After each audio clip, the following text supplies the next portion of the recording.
This is the DeMaio Show. We're giving you the story behind the story. We're fighting to take back our state for a better California. Let's talk about the special privileges that members of Congress have voted themselves over the years and decades. That's right. Congress has a culture problem. If you want to drain the swamp, it's got to start by stripping Congress people of their special perks, their pensions, the exemptions that they've installed in laws so that they don't have to follow the same laws as the rest of us. We got to hold them accountable to pass a budget on time. We've got to get some of the lobbyist influence and the dark money influence curbed. All of this stuff is designed to deal with the culture, the rotten culture of Congress. You go to Washington and you get these people who are, they get caught up. They get caught up in all the lavish parties and the cocktails that are bought for them and the special trips that are funded by special interests and the fundraising, and suddenly, boom, they lose sight and lose touch with their constituents. That's why I would want you to consider joining me in what I think is one of the most fundamental transformative plans in American politics. And it's something that you're going to look at some of these reforms and you're going to say, Carl, we're never going to get that done. Well, a lot of people thought we weren't going to get pension reform done, and we were able to do it. They weren't so sure we'd balance the budget without a tax increase in San Diego, and we were able to do it. So we got to fight for this. It gets to the issue of changing the culture. First, on my 10-point plan, on the Fix Congress First initiative, reform number 1 is eliminate the exemptions that Congress members have voted themselves over the years. They don't have to comply with basic laws like some of the Securities and Exchange Commission rules and regulations on insider trading, or more importantly, things like whistleblower protection, labor health and safety standards. They are given a special dispensation. Even on Obamacare, they gave themselves an exemption on Obamacare, so they get a special health care program and special subsidies. Now, first step is no law shall be passed by Congress unless it applies to the members of Congress themselves. Period. End of story. No exemptions. Second, members of Congress have a number of perks that they get that we don't get. And I think it's important that you understand that not only do they get the $174,000 a year taxpayer-funded salary, but here are some of the other things that they're getting. They're getting a pension. They're getting a 401k. They get Social Security. I say we should eliminate the Congressional Pension Program. 401k and Social Security, it's fine for the American people. It should be fine for a member of Congress. Many members of Congress are drawing a full congressional salary while also drawing a full government pension from a previous job at a federal, state, or local government agency. It's known as double dipping. We got to eliminate the double dipping. So if you walk into Congress and you already got a pension for being a state assembly member or a city council member, too bad. Your salary is debited whatever you get in government pension. Because what if the taxpayers are paying your bill and you're still working, you should get the basic salary of a member of Congress. The perks, they get free travel from special interests who can take them on a lavish trip around the world. In fact, some of the tabs that nonprofits paid for members of Congress ran as high as $25,000 per member. Lawmakers, they don't have to pay a penny of that. They have a private gym in the basement of the Capitol building. Get rid of that. They get special parking at the airport. Get rid of that. They have a special doctor. They get a doctor that they get to see anytime. Get rid of that. All of these things are the perks of members of Congress, and that's why they don't quite understand some of the financial troubles of working families. Let's cut the perks. Number 3, no budget, no pay for real. And you notice how they say they get their budget passed, but then the government shuts down. So which is it, guys? Did you get a budget passed, yes or no? Well, on paper they had a budget, but not in practice, not in law. And so my proposal for no budget, no pay is simple. If you don't get your budget passed on time, you will permanently forfeit your salary every day that you're late. No retroactive pay. And it would require that we fully fund our agencies on time, and it would force members of Congress to do their job. Plain and simple. No budget, no pay, for real. Number 4, open the books. We have to get full congressional transparency. Right now, members of Congress have exempted themselves from the Freedom of Information Act. And so they have all sorts of things that they talk about over email, on record, in cell phone texts, etc. None of that is available to the public. Hillary Clinton set up a separate server because in the executive branch, you actually are subject to the Records Act, not in Congress. And you know how that ended. She was trying to shield public disclosure of her various political shenanigans. If you don't think that people would appreciate what you're saying if it were published on the front page of the Washington Post or the Union Tribune, then you shouldn't be saying it. We need to have records be transparent, and we should have the calendar of every member of Congress publicized. Not before the fact, because that might be a security risk. People will know, like crazies will know, where's the member of Congress going to be in the next couple of days? Maybe I'll go meet up and do something bad. No. But after the fact, I want to know who you met with. When did you meet with them? Why did you meet with them? Publish the calendar of every member of Congress. Now, number 5 of our 10-point plan is campaign finance reform. And this is something that Republicans don't typically talk about, but I think they should, because dark money, big money, special interest influence is happening on both sides of the political aisle, but only the Democrats are saying, oh, what? There's gambling in Vegas? Who knew? You know well and good that their pockets are lined by a bunch of special interests, more so, frankly, than the Republicans. But here's what's happening. The Democrats say, we got to stop the special interest cash from Wall Street. Guess where that money's going? The Wall Street money disproportionately actually goes to Democrats. Democrats also say, oh, we got to get rid of all these PACs. Guess where the money from the PACs are going? That's right, super PACs of Tom Steyer and George Soros. Planned Parenthood has a super PAC. Oh, also, don't forget, the government labor unions are inherently super PACs because they can spend unlimited money from the paychecks of the workers that they force into unions and take forced union dues out of the paychecks of. Obviously, the Janus decision can change that. But here are some of the things that I would do to clean up campaign finance issues, get the dark money as much as possible out of politics. Number 1, require permission-based contributions for all independent expenditures. In other words, unions and corporations, if they want to spend money on politics, which under the Constitution is protected, it's free speech, Citizens United.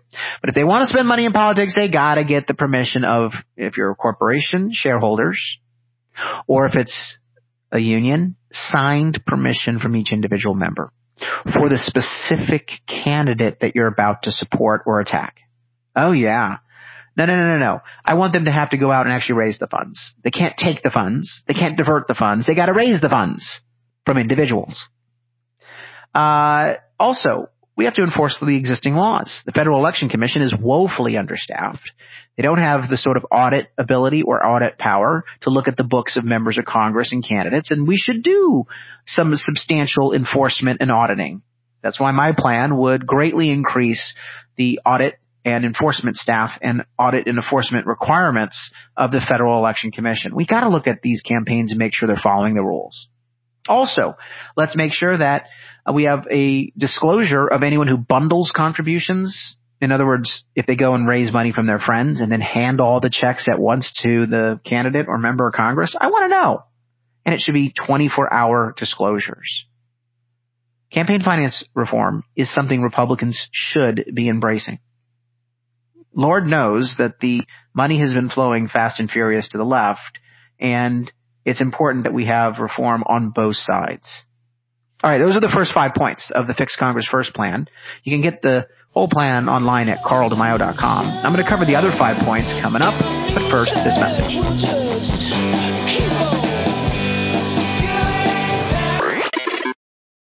Carl DeMaio here. From rating our road improvement funds for bus and bike lanes to gas taxes and congestion taxes, politicians keep making it harder to drive. Traffic will only get worse unless we demand change. Join me, Carl DeMaio, by signing the petition at fixsandiegoroads.org.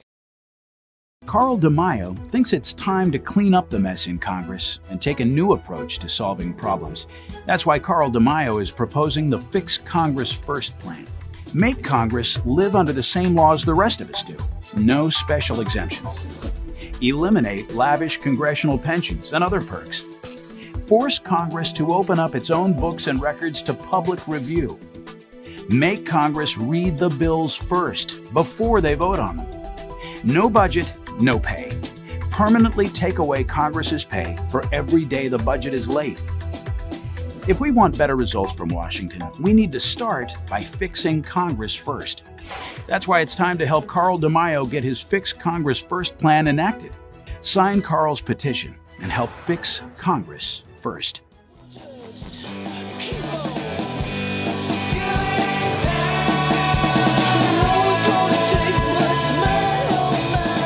You're listening to the Carl DeMaio Show, and we're talking about how we can change the culture of Congress, what the president calls very correctly, drain the swamp. And talk is cheap. People will say that they want to change Congress. I'm running for Congress to change Congress. And then they get there with no real plan. I'm running on a 10-point plan called Fix Congress First.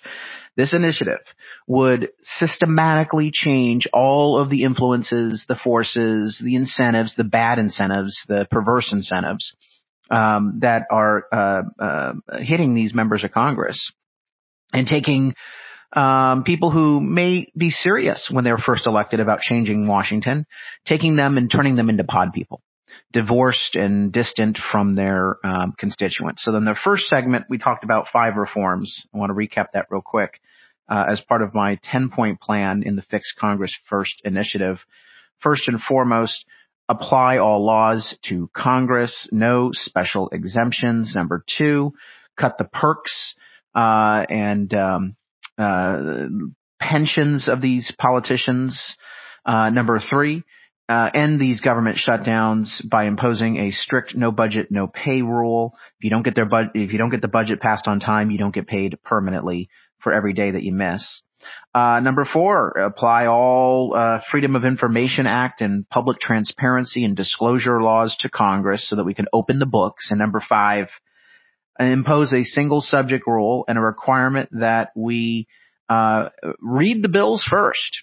72-hour rule to make sure that we have legislation, every word, every sentence disclosed to the public, and we force the members of Congress to read them before they vote on the bills. So those are the first 5. Let me talk about the other 5 the remainder of the 10. Coming in at number 6, my 6th reform is end the revolving door. We have to reform the lobbying rules. Now, this is the incestuous, cozy system that exists in Congress. A member of Congress gets elected, and they serve a few terms, maybe 5, 6, 7 terms, and then when they start to get ready to retire, they make it known on the street. They tell all the lobbying firms, hey, I'm thinking of retiring. And guess what happens? All of the offers for post-congressional employment come rolling in. Now, you bet your bottom dollar that that's going to influence the member of Congress and how they vote on legislation and what they're doing for those special interest groups. And so I would impose a lifetime ban on members of Congress.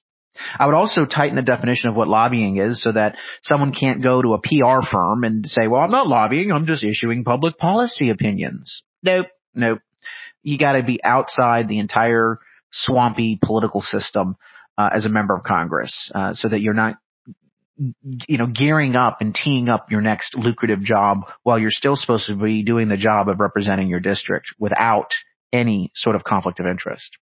We would also apply a longer ban on lobbying to staff members. We'd extend it to 5 years rather than the short-term ban that they have right now. And we'd also limit campaign contributions, restrict fundraising activities by lobbyists, lobbyist clients, and individuals involved in any lobbying efforts. That's number 6. Number 7.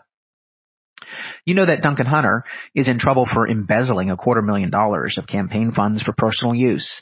But what Hunter did was a gross violation of the law, while many members of Congress basically skirt the rules to convert campaign funds to personal use. This is how they do it.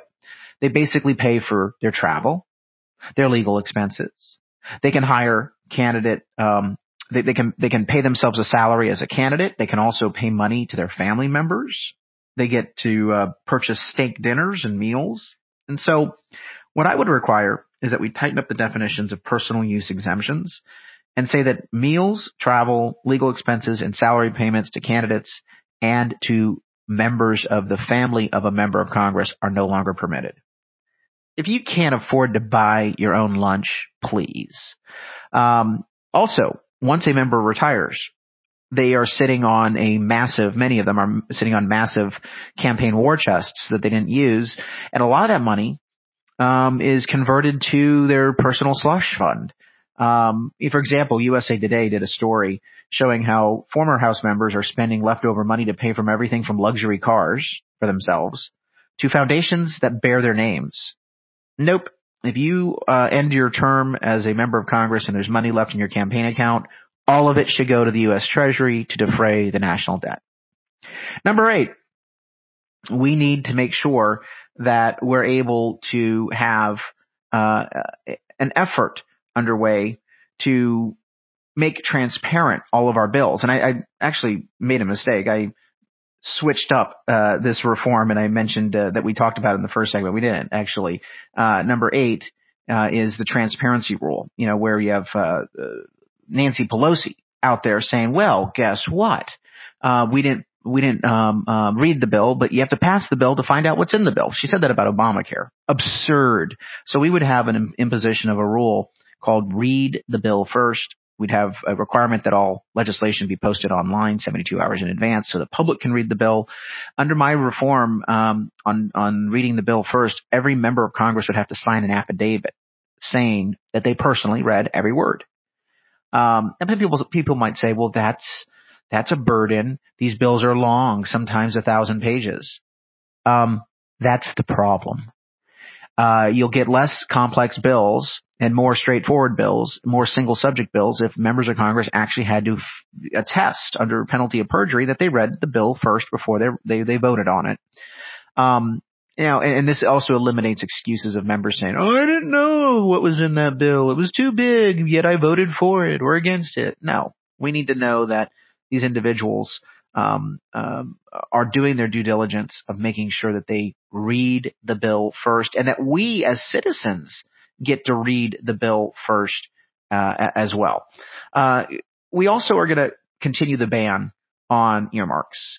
This is so important because when you have the earmarks, it basically forces goodies into bills and expands the national debt because people are being bought. Their votes are being bought off. Coming in at number 9, end the Senate filibuster.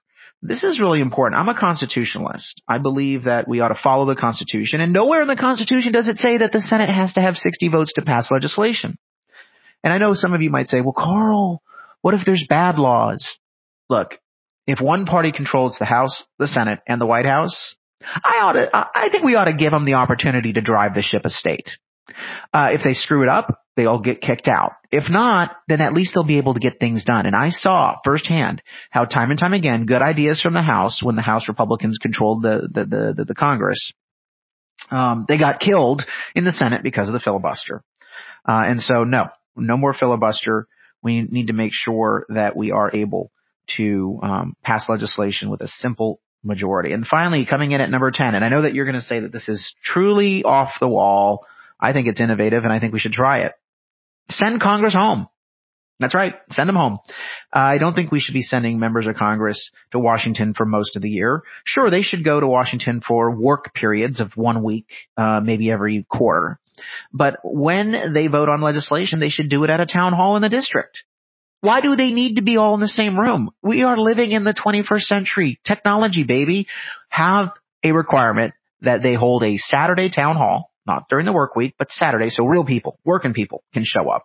A Saturday town hall where all the bills to be voted on that week are discussed by members of the public. The member of Congress has to actually look their constituents in the eye, hear their points of view on the specific pieces of legislation that are being voted on that week, and by electronic device, a secure electronic device, the member of Congress would then vote. The tabulation would then be announced at the end of the day so that no one can sit there and say, ooh, we're short votes. It would all be secret. Secret vote, secret tally, so that you don't have lobbyists there to twist people's arms. All you have is a member of Congress facing their constituents that they're supposed to serve. This could be transformational on so many levels, which is why I proposed it. Now, none of this is going to get done overnight, but it begins with proposing something as bold as the Fix Congress First initiative, and I hope you like it. I hope you support it. And if you do, help me get to Congress. Go to carldemaio.com, make a donation, sign up as a volunteer, share the website with your friends. That does it for me on this episode of the Carl DeMaio Show. We'll pick it up next time. Thanks so much for listening.